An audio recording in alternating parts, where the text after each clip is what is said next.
Alors, je suis très heureuse d'écouter aujourd'hui Denis Ramon. Je vais vous faire une petite histoire. Euh, j'avais lu avec vraiment beaucoup d'intérêt son livre La bave du crapaud, petit traité de la liberté d'expression, que je peux vous faire passer. Tiens. Euh, à la suite duquel j'avais fait un compte-rendu. Vraiment, le livre m'avait beaucoup impressionnée par sa concision, alors qu'il traite des problèmes qui sont vraiment très compliqués, qui ont une longue histoire déjà, mais qui sont aussi un petit peu inextricables. Euh, on a toute une chaire et 8 co-titulaires sur le dos des enjeux contemporains de la liberté d'expression. C'est une question facile à trancher. Puis j'avais lu ensuite ce qui est le livre tiré de sa thèse Images défendues, la liberté d'expression face à la pornographie, qui est passé, qui est publié chez Classique Garnier, qui a circulé aussi. Et puis je lui avais écrit assez clairement que ça allait devenir ma Bible. Puis c'est vrai que c'est un texte qui est incroyablement riche et documenté. Et puis c'est un projet pas simple, qui était celui de sa thèse. C'était poser la question de la liberté d'expression à partir des débats autour de la pornographie. Euh, alors, c'est pas une thèse sur la pornographie, c'est une thèse sur la liberté d'expression, mais qui réfléchit à sa régulation à partir de cette question particulière de la pornographie. Et puis, je l'ai beaucoup annoté à ce livre, et puis je relis régulièrement des passages.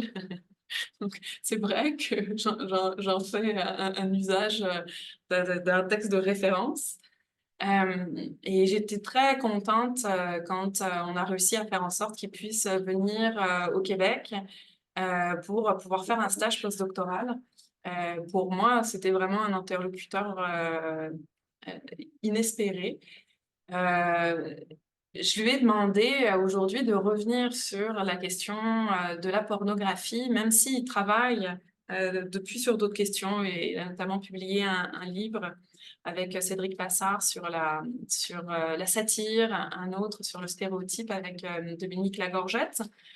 Mais je lui ai demandé de revenir un petit peu en arrière pour reparler de cette question-là, de la pornographie, pour plusieurs raisons. Euh, Notamment parce que moi-même, j'ai travaillé sur la question de la pornographie juvénile, un peu avec la même porte d'entrée, disons, que lui. C'est-à-dire que ce qui m'intéressait, c'était la liberté d'expression, mais j'en suis venue à me buter à cette question-là. Euh, et puis, l'autre, c'est que tout en lisant son texte et en apprenant beaucoup de choses et en sentant des affinités de pensée, c'est peut-être le chapitre sur la pornographie où il revient sur les arguments des féministes que, où j'aurais eu envie de pouvoir discuter avec lui puis de lui poser des questions, certains points que je comprenais moins bien. Bon, j'avais envie de relancer cette discussion-là. Il a fait une intervention aussi dans le cadre du symposium euh, du laboratoire sur la liberté d'expression où il revenait sur ces questions-là. Alors j'avais envie de continuer cette discussion-là et je sais que ces rencontres, on a du temps justement. Lui, il a du temps pour développer son propos, puis moi, j'ai du temps pour pouvoir poser des questions. Donc,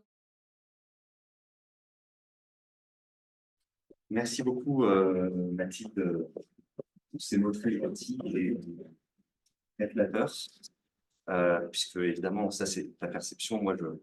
C'est pour moi une chance inespérée d'être ici au Québec. C'est notamment grâce à toi que je suis ici pour pouvoir mener des recherches dans des conditions très agréables. Et donc très heureux de pouvoir parler ici à ce séminaire. Je suis très heureux de revenir en fait sur des sujets que j'avais effectivement abordés dans ma thèse et que j'ai pu que j'ai pu reprendre aujourd'hui et donc voilà, donc ça va porter sur la protection des mineurs en France qui paraît un sujet un petit peu restreint. En réalité, j'espère que la façon dont je traite le sujet sera suffisamment large pour effectivement ne pas se limiter au cas français.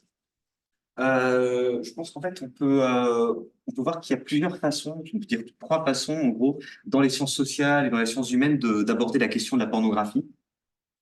On peut aborder la question de la pornographie sous l'angle de l'histoire d'un genre ou d'un discours ou de l'analyse de discours, justement. C'est-à-dire, on va analyser le contenu en tant que tel. Ça peut être effectivement soit du point de vue de l'analyse de discours, par exemple chez Dominique Marguenot, mais aussi dans ce qu'on appelle aujourd'hui les porn studies aux États-Unis, qui vont analyser les différents courants pornographiques, c'est-à-dire véritablement le contenu de ce qu'on appelle pornographie en lui-même.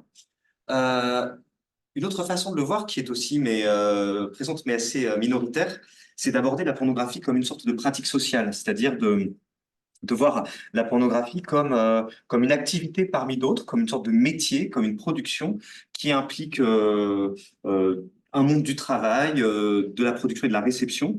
Donc, pour citer des travaux récents, je peux parler effectivement du travail pornographique de Mathieu Trachman, hein, par la découverte, qui donc lui enquête sur le travail des actrices et des acteurs, notamment dans le cinéma porno, et la réception, donc dans un livre récent de Florio Varos, hein, sur la façon dont les gens s'emparent, notamment les hommes, là, dans le cas de son livre, dans la façon dont des gens s'emparent du contenu pornographique et ce qu'ils en font. Alors moi, j'ai plutôt situé mon discours dans une troisième voie, c'est-à-dire en fait la façon dont la pornographie a un certain nombre de relations avec des normes. Des normes, c'est-à-dire d'abord des normes juridiques. Beaucoup de gens qui écrivent sur la pornographie vont par exemple se demander et interroger, réfléchir sur les normes, sur les limitations de la pornographie. La pornographie, en France, et pas seulement en France, hein, puisqu'en général, qui dit pornographie dit interdit aux mineurs dans la plupart des sociétés démocratiques, en fait, dans leur quasi-totalité, peut-être des exceptions, on pourra en discuter. Alors, quand on parle de régulation de la pornographie, j'entends deux types de régulation.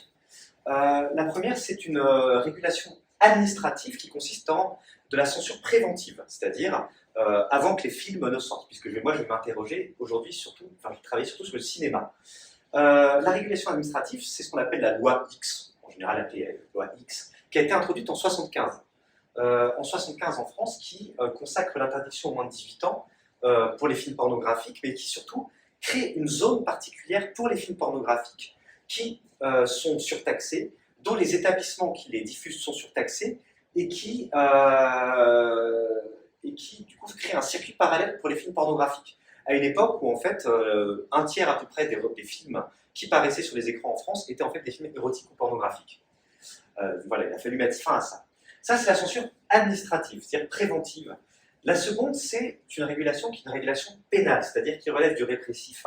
Avec l'introduction dans le code pénal en France d'un article qui mentionne la pornographie, qui remplace le délit d'atteinte aux bonnes mœurs, qui avait été introduit pendant la Révolution française en 1791, j'y reviendrai tout à l'heure.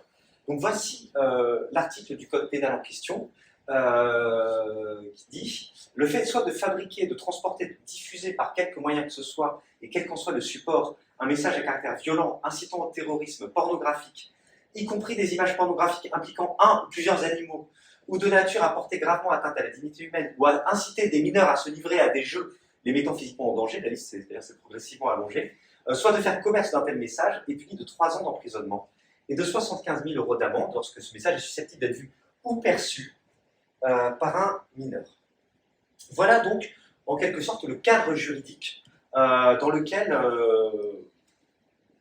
évolue la pornographie.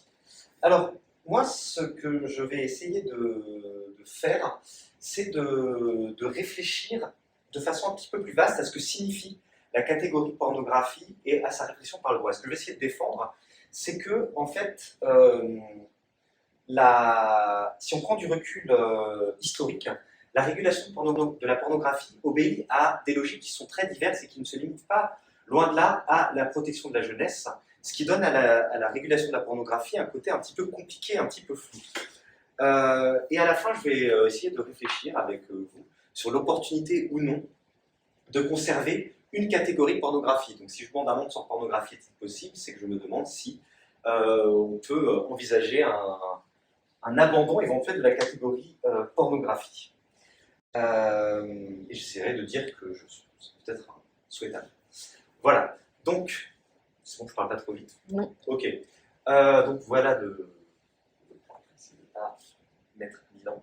Alors, mon hypothèse, c'est que la catégorie pornographie telle qu'on la connaît aujourd'hui est en fait une sorte de consécration juridique d'un triple partage qui est inséparable de la modernité politique, et pas seulement politique, mais aussi esthétique, qui est d'abord un partage des représentations, ensuite un partage des publics, avec une séparation entre les capables et les incapables, donc les mineurs et les majeurs, et un partage des sphères entre les sphères publiques et les sphères privées. Je vais essayer de brosser ça à gros traits, puisque en fait la séquence dont je parle est en réalité très longue. Donc voilà, je sais très bien qu'on pourrait faire les choses un petit peu plus finement, mais je vais quand même essayer de brosser ça un peu à grands traits. Alors, pour commencer, le partage de représentations, plusieurs historiens de l'édition et de la littérature obscène sont d'accord pour dire qu'on observe à la fin du XVIIIe siècle et au début du XIXe siècle un partage et une division qui n'existait pas auparavant entre une littérature qui serait uniquement pornographique, c'est-à-dire qui s'adresserait uniquement à la sexualité, et des représentations qui contiennent de la sexualité, mais qui ne sont pas pornographiques. C'est-à-dire, en fait, entre différents types de choses, deux types de représentations qui n'étaient pas forcément séparés auparavant. C'est la thèse, par exemple, que défend Robert Darnton dans son livre Édition et sédition, qui considère que, par exemple, il n'y avait pas, sous l'Ancien Régime en France, de séparation très marquée entre ce qu'on appelait la littérature obscène, la littérature licencieuse, le matérialisme, la satire, qui était en quelque sorte mélangée, qui désignait de façon générale, en fait, des œuvres matérialistes ou philosophiques qui contenaient des passages pornographiques, par exemple Thérèse philosophe. C'est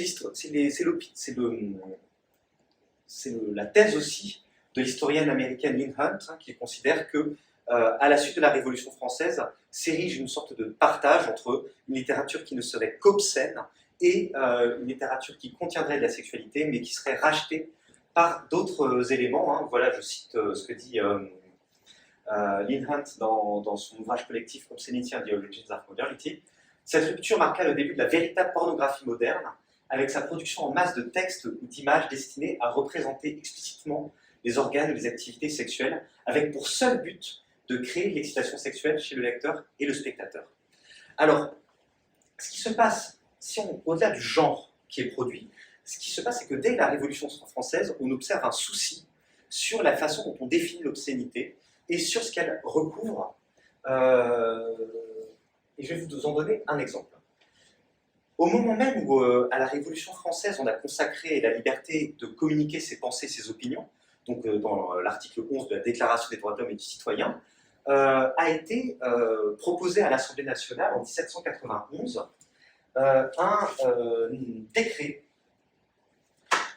destiné à punir les images obscènes. Donc voilà, en juillet 1791. Donc, c'est posé dès le début cette question de la défense de la liberté de la presse qui coexiste avec un risque qui est de voir le développement d'images obscènes, images satiriques et obscènes qui étaient très courantes sous la Révolution, y compris sous forme satirique. Même des gens comme Mirabeau et Saint-Just ont écrit des ouvrages qui étaient satiriques et pornographiques. Mais va se poser cette question de l'obscénité. Par exemple, si on regarde les archives de l'Assemblée nationale, donc en 1791, un député, Pétion de Villeneuve, qui était un Girondin, craint que ce décret sur les images obscènes ne finisse par toucher des œuvres d'art qui seraient des œuvres d'art légitimes. Légitimes aussi à un moment où la défense de l'art comme patrimoine devient un enjeu. Il faut savoir que le Louvre, en France, est ouvert en 1791. Et donc se pose la question de la coexistence entre la répression de l'obscénité et la protection d'un patrimoine artistique qui peut inclure, par exemple, de la nudité, des choses comme ça. Donc Pétion de Villeneuve, en 1791, dit Personne, sans doute, n'est offensé plus que moi de certaines images que vous apercevez quelquefois exposées au regard du public, mais en même temps, il est difficile de mettre des limites bien exactes à ce genre de délit. Sous ce terme d'image obscène, il serait très facile sans doute d'empêcher beaucoup d'estampes qui, par exemple, servent de modèle à nos plus grands artistes et qui, sous un rapport, peuvent paraître obscènes et cependant ne le sont réellement pas. Et donc, il y a ce souci qui est exprimé donc, dès le vote de cette loi, de la séparation en quelque sorte entre le bon grain et l'ivraie, c'est-à-dire entre des types de représentation. Et évidemment, ce partage est extrêmement fragile et contesté, il le sera tout au long du XIXe siècle, il le sera par la suite, parce qu'évidemment, c'est une question esthétique et politique de partage, mais le souci est bien là. Et il est si bien là qu'on voit, en fait, en 1975, au moment où est votée la loi de répression de la pornographie en France, des propos qui sont presque analogues, puisqu'un député socialiste, en 1975, dit « La proposition initiale du gouvernement, qui consistait à taxer au taux de 33% les films interdits aux moins de 18 ans, parmi lesquels figurent des œuvres de Bergman et bien d'autres films de qualité, nous paraît retenir un critère d'appréciation particulièrement aberrant. » Donc est mentionné ce risque une seconde fois que la répression de la pornographie ne vienne toucher des œuvres d'art légitimes. Donc ne pas confondre cri et chuchotement avec son pendant pornographique bien connu, vous connaissez peut-être. Non. Cri et chuchotement. Voilà, et donc la loi permet donc de bien hiérarchiser les choses au cas où ce ne soit pas possible. Donc,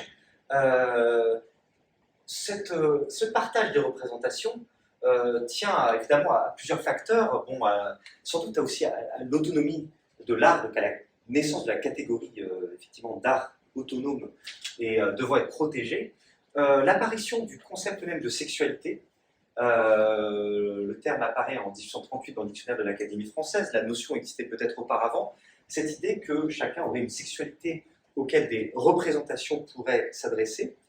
Et il n'est pas tout à fait anodin d'ailleurs que le terme pornographie, dans son sens moderne, hein, c'est-à-dire non pas étymologique comme écrit à propos des prostituées, mais comme peinture obscène, hein, terme, acception qui va garder en fait, d'une certaine façon jusqu'aujourd'hui, apparaît en 1842, donc dans une séquence très proche, c'est-à-dire qui dit pornographie dit sexualité. Donc va s'ériger une frontière évidemment contestée, évidemment friable, entre des représentations qui ne sont que sexuelles et d'autres qui sont rachetées par des éléments supérieurs, hein, littéraires, scientifiques ou artistiques. Alors, ce premier partage des représentations va de pair, et n'aurait pas de sens s'il n'allait de pair avec du public, parce que la dangerosité des images ne se mesure que sur des publics particuliers. Évidemment, ce qui est dangereux pour certains ne l'est pas forcément pour d'autres. Et donc, c'est là qu'il faut essayer de comprendre d'où vient la notion de protection des mineurs. Une hypothèse qu'on peut faire, c'est que d'une part, la dénonciation de la pornographie provient en grande part de la critique, plutôt de la hantise de la masturbation, qui est apparue dès la fin du XVIIIe siècle dans des ouvrages très diffusés, notamment Dr Tissot, enfin une sorte de milieu protestant genevois, que lisait Rousseau du reste, et qui était jugée extrêmement mauvaise pour la santé. Hein, d'ailleurs, apparaît en 1738, non, 1838, pardon, dans le dictionnaire de l'Académie aussi, le terme masturbation qui comprend cette définition assez inquiétante, hein, genre de pollution qui trompe le vœu de la nature et qui a ordinairement les suites les plus funestes. Et funeste, c'est pas rien, c'est la mort. Donc c'était effectivement cette idée-là. Alors, on ne peut pas nier l'importance de cette idée-là d'une sorte d'attaque de la pornographie et des images obscènes contre le corps des mineurs par, et des jeunes hommes, de façon générale, mais aussi des jeunes femmes, par la pornographie et ce qu'on appelait à l'époque les images obscènes. Cela dit, la répression et le souci de protéger les mineurs va surtout s'affirmer à la fin du XIXe siècle. À la fin du XIXe siècle, avec les grandes ligues anti-pornographie, la mise en place d'un congrès de lutte contre la pornographie, qui peut à mon avis s'expliquer par plusieurs facteurs et que vous retrouverez évidemment dans d'autres sociétés occidentales, qui a un contexte d'alphabétisation, hein, avec la loi sur l'instruction, donc de plus en plus de gens ont accès aux romans et aux images, un contexte de libéralisation de la liberté d'expression qui permet une plus grande diffusion des ouvrages, avec la loi sur la liberté de la presse de 81, et surtout un contexte d'inquiétude démographique avec la défaite contre la Prusse en 1870 en France. Et pourquoi ça c'est important? Parce qu'en fait, ce qu'on appelait pornographie à l'époque, c'était non seulement des images qui filment d'obscènes et contenant de la sexualité, mais c'était aussi toute la propagande malthusienne, c'est-à-dire en fait tout ce qui venait prôner, faire la propagande de pratiques sexuelles qui ne seraient pas dirigées vers la natalité. Et d'ailleurs, on trouve des auteurs qui disent à l'époque, voilà, en facilitant aux uns la pratique de la débauche, en mettant les autres à l'abri de certaines de ses conséquences, la littérature pornographique et néo-malthusienne, vous mettez un peu les deux dans le même panier, hein, a produit un mal incroyable à la race française. Donc c'est véritablement l'idée, d'ailleurs on accusait les Allemands d'inonder la France de pornographie pour affaiblir son corps social. Mais les Allemands disaient la même chose des Français qui les inonderaient de pornographie, sûrement d'ailleurs à plus juste titre. Voilà, et donc à l'époque, toutes sortes de manuels de lutte contre la pornographie. Alors,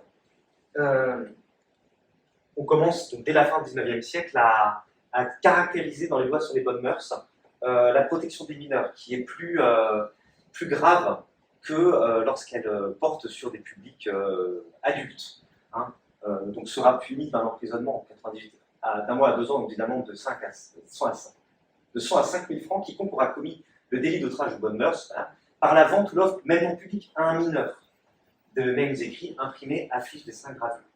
Donc il y a ce souci, effectivement, dans la répression de la pornographie, de protéger le soldat, le français en devenir, qui serait en quelque sorte atteint dans sa virilité par la pornographie. Il en va de même pour les femmes, effectivement, puisque est qualifié de pornographie tout ce qui détourne la sexualité de sa finalité reproductive. Alors, cette tendance d'isoler la jeunesse, donc de créer, de mettre en place des mécanismes de protection de la jeunesse, s'affirme dans les années 1960. D'ailleurs, à une époque où la jeunesse est aussi un problème. Je me suis trompé, désolé, dans ce... C'est un décret du 18 janvier 1981. Et donc, en 1981, la commission de classification des films va accueillir dans son sein, donc, qui est chargé de distinguer les différentes catégories d'âge auxquelles les œuvres sont destinées, accueille des experts de la jeunesse, des psychologues, des médecins, des pédagogues, c'est-à-dire des gens qui savent ce qui peut ou non choquer, traumatiser les jeunes. Alors, notamment les mineurs. Alors en fait, si on regarde les différents rapports et si on regarde toute la littérature qui s'écrit au nom de la protection de la jeunesse, on peut dire qu'il y a en gros 3 arguments. Une motivation psychologique, c'est-à-dire en gros la vision d'images pornographiques risque de traumatiser.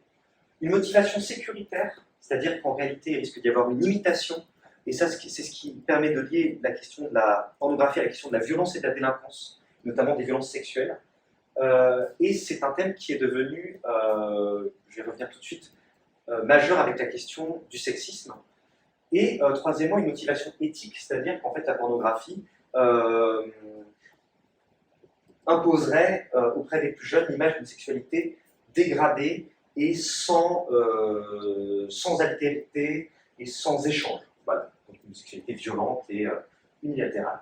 Alors quand je dis voilà, que la motivation sécuritaire se greffe aujourd'hui à des arguments féministes, c'est-à-dire que aujourd'hui la question de la protection des mineurs s'articule avec la nécessité effectivement d'éduquer les plus jeunes à une sexualité qui est une sexualité non violente ou du moins respectueuse. Par exemple, récemment, le Haut Comité à l'égalité entre les femmes et les hommes a élaboré un rapport extrêmement critique à l'égard des représentations pornographiques, qui plaide pour davantage de pénalisation, notamment des producteurs, et qui citait en exergue Monique Wittig. Le discours pornographique fait partie des stratégies de violence qui sont exercées à notre endroit. Il humilie, dégrade, il est un crime contre notre humanité. Donc, il y a une articulation entre ce qui serait la motivation sécuritaire de lutte contre la pornographie avec des arguments féministes. Et là, c'est assez intéressant, on pourra peut-être y revenir, mais c'est assez intéressant de voir les propos de Monique Wittig au service d'un discours plutôt répressif qu'elle n'aurait pas forcément cautionné. Mais bon, ça, en suspens. Donc, tous ces éléments, à la fois psychologiques, sécuritaires et éthiques, font, d'ailleurs c'est quelque chose qui avait tout à fait perçu Ruven Augien, du reste, dans son livre Penser la pornographie, fait que la protection des mineurs est fondamentalement un objectif assez flou. Alors, et pour terminer assez rapidement, donc là j'ai parlé du partage des représentations, de la distinction des mineurs et des majeurs avec les arguments qui fondent la protection des mineurs. Pour terminer rapidement, le partage des sphères. Il a toujours été assez évident dans la régulation de la pornographie que celle-ci ne devait pas concerner la sphère intime. L'idée dans la régulation de la pornographie a été d'empêcher ce qu'on appelait l'invasion de la pornographie dans l'espace public, à une époque, comme je vous l'ai dit, où des films pornographiques, au début des années 70, avaient des affiches en pleine rue. Donc il a fallu circonscrire ça hein, à l'Assemblée nationale, hein, penser à ces films dont certaines vues sont reproduites en photo agrandie et que chacun peut voir dans nos villages, des haut-parleurs attirant l'attention sur ces films et sur les images que les parents aimeraient mieux expliquer eux-mêmes à leurs enfants que de les voir expliquées par d'autres. Donc, articulation entre sphère publique et sphère privée et question de la protection de la jeunesse, hein, puisqu'évidemment, ce qui s'étale dans la sphère publique est visible aussi par les enfants. Donc, tout ça pour dire, je ne vais pas m'attarder spécifiquement là-dessus, que la régulation de la pornographie obéit à des pratiques qui sont mixtes et qui sont relativement floues. Et puisqu'en fait, il s'agit moins d'une répression, hein, la pornographie n'est pas tant réprimée que construite par un ensemble de normes qui disent quel type de représentation peut être consommée par qui et à quel endroit, avec une séparation stricte qui n'existait pas auparavant entre l'artistique et le sexuel. Donc il s'agit moins de répression que ce qu'on pourrait appeler une pratique de zoning, c'est-à-dire de circonscription géographique. Alors là où les choses se compliquent, et je vais revenir peut-être là-dessus tout de suite là, sur l'aspect plus contemporain, c'est lorsque des œuvres ou des formes de représentation, des expressions, bousculent le partage art-pornographie. C'est-à-dire lorsque ce qui est perçu comme pornographique prétend être de l'art, ou ce qui est perçu comme étant artistique finit par ressembler à de la pornographie. Du moins, et c'est là qu'il faut effectivement réaffirmer, du point de vue notamment de la justice, ce partage des représentations. Bon. Ben, je vais continuer. Alors, en fait, donc je vais essayer de comprendre un petit peu la logique ou l'absence de logique actuelle qui sous-tend la catégorie pornographie, dont je vais essayer de montrer qu'elle est en fait sous-tendue par deux objectifs hétérogènes, à savoir la séparation des représentations et la protection de la jeunesse. Je vais m'expliquer tout de suite. Là où et je vais me concentrer sur le cinéma, là où la protection des mineurs est assez compliquée en France, c'est qu'il y a en réalité deux catégories de films interdits moins de 18 ans. Il y a les films interdits moins de 18 ans qui sont les films pornographiques, donc considérés comme tels par la commission de classification des films et qui à ce titre ne peuvent pas sortir sur les écrans classiques, ne peuvent pas être diffusés en temps normal à la télévision et ne bénéficient d'aucune aide. Donc ça c'est les films pornographiques qu'on appelle porno. Et il y a les films interdits moins de 18 ans qui contiennent de la sexualité sous une forme qu'il faudra évidemment analyser, mais qui ne sont pas pornographiques. Et cette distinction-là est fondée sur un décret qui a été réintroduit en 2001, hein, et cette distinction interdit moins de 18 ans et pornographique existait avant, donc je vais y revenir. Voilà le texte. Hein. Lorsque l'œuvre ou le document comporte de scènes de sexe ou de grandes violences qui sont de nature, en particulier par leur accumulation, à troubler gravement la sensibilité des mineurs, à présenter la violence sous un jour favorable ou à la banaliser, le film doit être interdit soit moins de 18 ans, soit pornographique. Il y a les deux. Mais, codifié, le parti pris esthétique ou le procédé narratif sur lequel repose l'œuvre ou le document peut justifier que le film ne soit interdit qu'au moins de 18 ans et donc pas pornographique. Normal, finalement c'est assez intuitif. Et donc on voit bien d'ailleurs il suffit de regarder d'ailleurs ce décret pour voir à quel point on mêle la question psychologique de la sensibilité et la question sécuritaire de la violence, hein, puisque représenter la violence sous un jour favorable, c'est évidemment le spectre que cette violence soit imitée. Hein. Donc il s'agit toujours de protéger les mineurs et aussi de s'en protéger. Hein. Enfin, le faible est toujours dangereux, parce qu'il est faible. À l'origine de cette distinction donc, entre interdit aux moins de 18 ans et pornographique, hein, c'est la fameuse affaire Baise-moi, le film de Virginie Despentes. Affaire qui est assez connue. Est-ce que bon, en deux mots. Oui, je pense qu'il faut. En deux mots, donc à l'époque où sort le film Baise-moi de Virginie Despentes et Coralie Trinity, le film est interdit aux moins de 16 ans parce que c'est le maximum qui soit attribué. À l'époque, il n'y avait pas d'interdiction aux moins de 18 ans, c'était soit moins de 16 ans, soit pornographique. Le film est interdit aux moins de 16 ans, or il contient des scènes de sexe non simulées. Donc, il y a une association familiale, Promouvoir, dont le nom est Promouvoir, qui attaque ce visa d'exploitation à 16 ans en justice au prétexte qu'elle serait insuffisante. C'est-à-dire qu'il contient des scènes de sexe non simulées qui sont donc accessibles à des mineurs. Et le Conseil d'État en France, donc c'est une affaire qui va au Conseil d'État, donne raison à l'association et déclare que le film doit être inscrit sur la liste des films pornographiques. Parce que, selon le Conseil d'État, il y a une accumulation de scènes de sexe non simulées avec aucun propos politique ou féministe. Bon, ce qui d'ailleurs, quand on connaît Virginie Despentes, est un peu curieux, mais enfin, peu importe. Donc, on a là un problème, c'est-à-dire qu'un film qui est un film est considéré comme pornographique alors qu'il ne l'est manifestement pas selon la définition traditionnelle de la pornographie. Alors on rétablit donc l'interdiction moins de 18 ans qui permet à des films comme Baise-moi de sortir sur les écrans et donc de pouvoir en quelque sorte entrer dans le circuit cinématographique normal sans être relégué sur des plateformes spécialisées. Alors, si on regarde, je vous ai fait un petit tableau, si on regarde la liste des films qui ont été interdits aux moins de 18 ans, donc pas pornographiques, depuis 2001, donc depuis le rétablissement de la ONASA. Alors, dans les années 70, il y avait déjà une telle distinction. Hein. Il y avait interdit aux moins de 18 ans, il y avait des films tout à fait... il y avait, je crois, Taxi Driver était interdit aux moins de 18 ans, des films de Bergman, effectivement, et puis des films moins légitimes comme... j'ai vu quoi? Ah oui, il y avait Jean Eustache, La maman et la putain, ça c'est là. Puis à côté, il y avait des films, j'ai vu la liste, hein, comme La doctoresse à de gros seins, ou encore le fameux L'arrière-train sifflera 3 fois.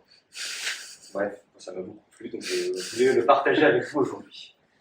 Si on regarde les films qui sont interdits aux moins de 18 ans depuis 2001, donc ce sont des films qui, dans la plupart des cas, contiennent des scènes de sexualité non simulées. Certains de réalisateurs salués par la critique, notamment Gaspard Noé, notamment Lars von Trier, et notamment Larry Clark. Polisson et Galipette, comme son titre l'indique, c'est une sorte de reprise de court-métrage du début du XXe siècle. Donc voilà. Et sinon, il y a effectivement des films liés à la violence qui comportent des scènes de sadisme, notamment Saw et A Serbian Film, qui d'ailleurs, d'après les critiques, film que je n'ai pas vu, mais qui serait l'un des films les plus perturbants jamais réalisés. Donc avis aux amateurs. Donc il y a des films pour ça. En revanche, ce qu'on constate, c'est qu'il n'y a en fait plus de films classés X en France, puisque tout simplement, en réalité, depuis les années 90, les films pornographiques sortent directement sur des plateformes et ne passent pas par la case commission de classification des films. Donc il y a eu un film d'Alain Payet en 1996, et le dernier film, je vais y revenir rapidement, avoir fait les frais de ce classement, c'est un film qui s'appelle Histoire de sexe, avec un S entre parenthèses, réalisé par l'actrice Ovidic, assez connue en France pour être une ancienne actrice porno, et qui a aussi, depuis un certain nombre d'années, réalisé des documentaires et écrit des livres sur la pornographie, sur le milieu pornographique.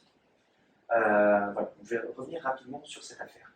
Alors, une question qui se pose, c'est que si jamais,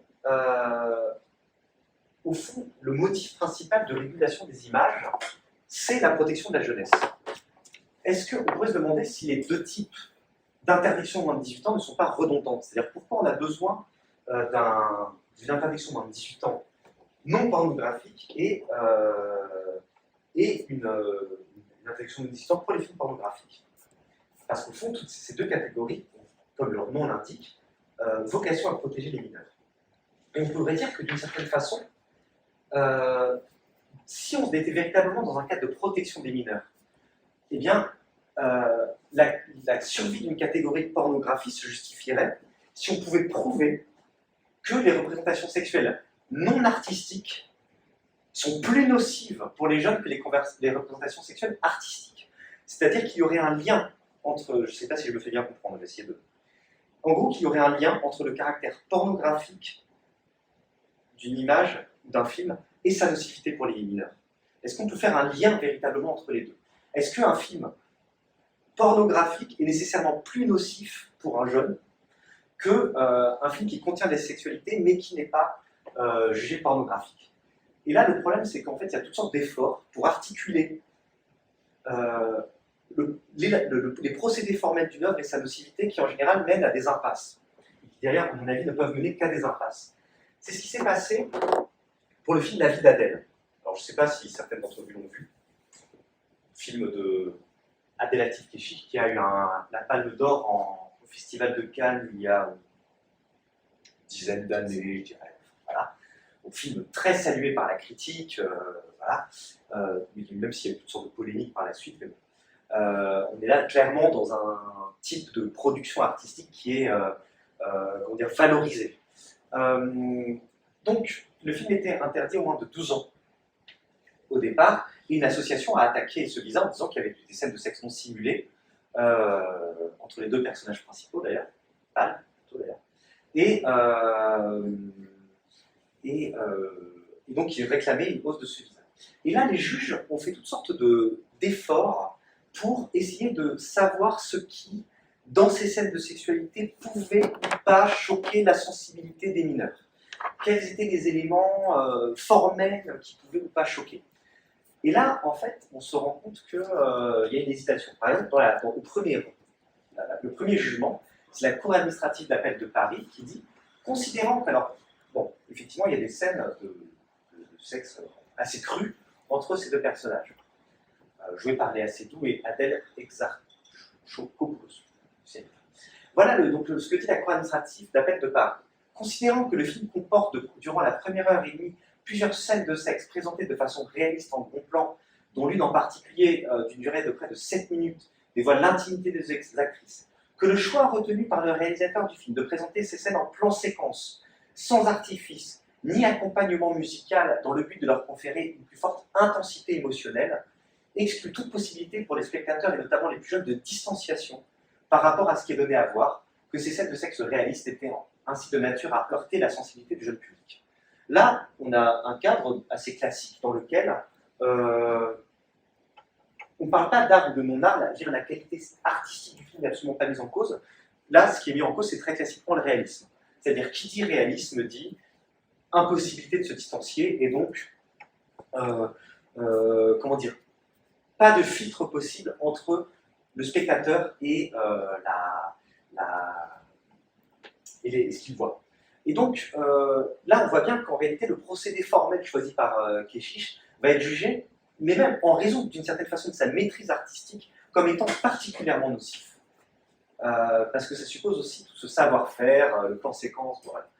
Le Conseil d'État va se livrer à une autre analyse, et puis assez classiquement va non pas voir une scène en particulier, mais replacer la scène dans son contexte général, et donc considérant que si les scènes de sexe en cause, bien que simulées, présentent, alors déjà, simulées, il y a une chose, présentent un caractère de réalisme indéniable, elles sont d'une part exemptes de toute violence, et d'autre part filmées sans intention dégradante, que ces films s'insèrent de façon cohérente dans la trame narrative globale de l'œuvre, d'une durée globale de près de 3 heures, dont l'ambition est de dépeindre le caractère passionné d'une relation amoureuse. Et donc, ce qui est racheté, d'une certaine façon, c'est que le sexe est racheté par l'amour, et la représentation sexuelle est replacée dans un contexte plus général. Au fond, si je vous ai mis ces deux extraits de jugement, c'est pas du tout parce que j'estime que l'un serait plus intelligent ou supérieur à l'autre, c'est que je pense que ça montre bien le caractère légèrement indécidable et au fond presque incongru de vouloir tresser un lien entre des procédés formels et un effet émotionnel sur les spectateurs. Et au fond, c'est à ça qu'aboutit la distinction entre pornographie artistique et pornographie non artistique. On en vient à justifier cette séparation par un côté plus ou moins traumatisant pour les jeunes. Si bien qu'en réalité, au fond, la question se pose, voilà, à quoi sert la pornographie, la catégorie de pornographie dans un tel contexte, si la jeunesse peut déjà être protégée par une interdiction moins de 18 ans. En réalité, ce qui s'est passé, c'est que la pornographie a été tout simplement chassée de la production mainstream, et on a construit finalement un fossé entre un cinéma normal, y compris lorsqu'il comporte des scènes de sexe, et la pornographie. Finalement, quand on regarde ça, eh bien, il apparaît assez évident que la notion de pornographie vise moins à protéger la jeunesse, qui peut l'être par des interdictions simples ou moins de 18 ans, interdictions mineures, qu'à éviter que les représentations pornographiques prétendent au même droit que les autres et ne finissent par réenvahir la sphère publique et donc bénéficient d'aide, de fiscalité, de visibilité et apparaissent en public. Donc d'une certaine façon, il s'agit par la catégorie pornographie de maintenir les œuvres pornographiques dans la zone restreinte qui leur a été conçue et construite dans les années 60-70. Alors, on peut considérer que, d'une certaine façon, cette situation est quelque peu regrettable pour un certain nombre de choses. C'est-à-dire qu'à partir du moment où la protection de la jeunesse, si on considère que c'est un objectif important, peut être obtenue par d'autres moyens, est-ce qu'on a besoin aujourd'hui d'une catégorie pornographie spécifique? Rapidement, je vais pour terminer, et réfléchir là-dessus. Certains auteurs considèrent que cette notion de pornographie, cette catégorie juridique, ne s'impose pas, pour un certain nombre de raisons. Par exemple, Ruven-Augien, dans son ouvrage Penser la pornographie, défend une telle ligne, mais pour des motifs qui sont des motifs, je dirais, de raisonnement moral. Il considère qu'il n'y a aucune raison morale de distinguer les œuvres pornographiques des autres, tout simplement parce que leur nocivité n'est pas prouvée. Donc il n'y a aucune raison de les séparer, puisque si on se fonde sur l'idée que ce qui fait la différence entre morale entre les représentations, c'est leur nocivité. C'est son point de départ. Donc c'est un raisonnement qui est un raisonnement négatif. C'est-à-dire qu'il n'y a pas de preuve que la pornographie est davantage visible, donc il n'y a pas de raison de la réprimer davantage. Moi, c'est une ligne avec laquelle je serais en accord, mais j'ajouterais un second argument qui, là, pour le coup, serait un raisonnement plutôt esthétique. C'est-à-dire que je pense qu'on pourrait défendre qu'il y a des justifications en termes de liberté de création et de liberté artistique de souhaiter l'abolition de la frontière entre pornographie et non-pornographie, c'est-à-dire d'éviter ce type de catégorisation, ou de percevoir en tout cas cette catégorisation comme étant appauvrissante d'un point de vue esthétique. Et ça, on le voit par la façon dont des œuvres qui tentent d'échapper à ce binarisme pornographie et non-pornographie sont systématiquement ramenées d'un côté ou de l'autre. La première, donc je vais finir sur deux anecdotes, deux petites histoires. La première, c'est justement Histoire de sexe. Désolé pour la qualité répugnante de cette affiche. Il y avait des affiches de meilleure qualité, mais qui étaient beaucoup plus obscènes, hein, donc j'ai privilégié la mauvaise qualité. Eh bien, c'est un film qui a été réalisé en 2009 par Ovidi, dont je vous ai déjà parlé, et qui souhaitait par ce film faire une sorte de film d'éducation à la sexualité, mais qui comprenait des scènes de sexe non simulé, et qui s'organise un petit peu sur le même principe narratif que Le déclin de l'Empire américain de Denis Arcand, c'est-à-dire des discussions parallèles entre hommes et femmes sur l'amour et la sexualité. Si je considère que le film d'Ovidi est beaucoup moins obscène que celui de Denis Arcand, mais chacun pourra en juger. Et donc ce film était considéré par Ovidi comme n'étant pas pornographique, c'est-à-dire comme étant un film qui d'une certaine façon, permet de réfléchir à la sexualité, sur ses implications, l'éducation sexuelle, tout ça.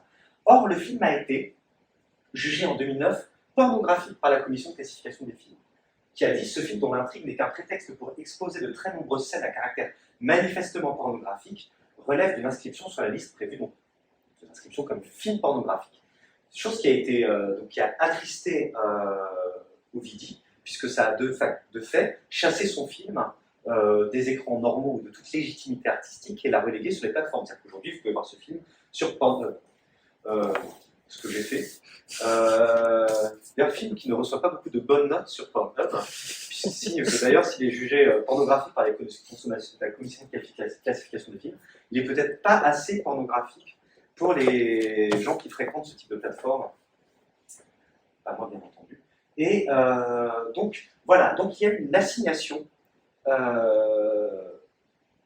finalement, au genre, par la catégorie pornographique, y compris dans un film qui, malgré tout, bon, effectivement, le film contient beaucoup de scènes de sexe, mais qui n'était pas intentionnellement pornographique.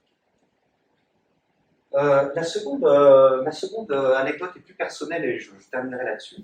C'est ce qui m'est arrivé lorsque je suis allé consulter à une époque où je préparais un exposé pour un film sur la pornographie et le droit à Limoges. Je voulais consulter des films érotiques alternatifs, féministes, à la Bibliothèque nationale de France. Et des films qui, justement, dont toute l'ambition était d'échapper au code dominant de la pornographie. Donc, qui disaient, nous on ne fait pas de la pornographie classique, on fait quelque chose qui est artistique, qui est progressiste politiquement, voilà, donc féministe. C'était des œuvres d'Erika Lust, je ne sais pas comment on dit.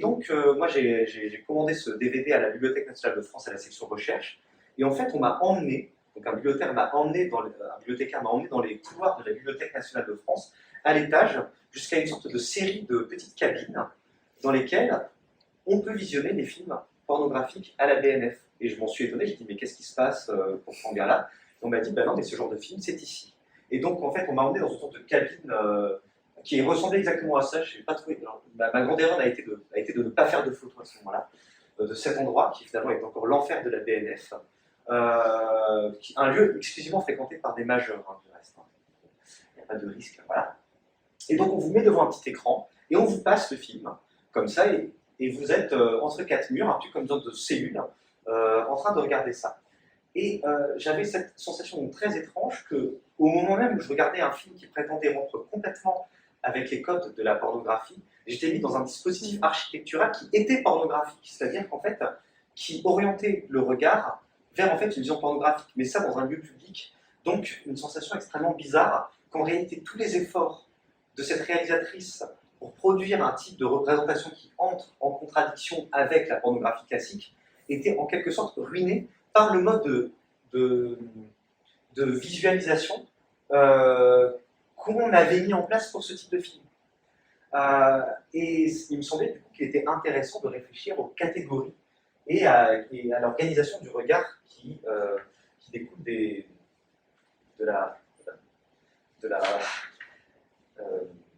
l'organisation de la pornographie. Donc, tout ça pour conclure que finalement cette catégorie pornographie a introduit un partage des représentations dont on peut effectivement déplorer la rigidité, puisqu'aujourd'hui on peut dire qu'on sait ce que sont des représentations sexuelles, on peut concevoir ce que sont des représentations artistiques comprenant de la sexualité, mais il me semble beaucoup plus difficile de concevoir des films dont le caractère artistique et sexuel est équivalent, c'est-à-dire qu'il serait tout autant artistique que sexuel, ou du moins dont le caractère artistique et ou sexuel serait tout à fait indiscernable. Et on ne peut pas non plus concevoir peut-être des lieux susceptibles d'accueillir ces films, ni des façons de les regarder, qui n'entreraient dans aucune des catégories. Il me semble que le simple fait que ces choses-là soient difficiles à penser fait qu'il y a une bonne raison d'y réfléchir et peut-être de contester cette notion de pornographie.